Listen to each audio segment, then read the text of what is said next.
بہتر حکمت عملی اپنے پختہ ارادے کے جذبے کو برقرار رکھنا اور کسی بھی رکاوٹ کو آزاد ماجرا سمجھنا زندگی کے ایسے اصول ہیں جو ہمیشہ ہمیں کامیابی سے ہمکنار کرتے ہیں۔ جو لوگ حقیقی طور پر پختہ ارادے کے حامل ہوتے ہیں وہ ہمیشہ نامانوس کیفیت کا خیر مقدم کرتے ہیں اور کار جہاں کے بارے میں مزید باخبر رہنے کے جذبات رکھتے ہیں۔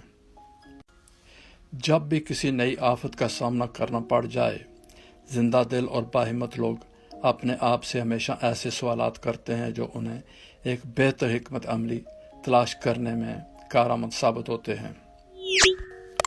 یاد رہے کہ سوالات ہماری تخلیقی سوچ کی مہارت کو متحرک کرتے ہیں اور لاشعوری طور پر ہماری توجہ اس پر مرکوز کرتے ہیں جو ہم حاصل کرنا چاہتے ہیں۔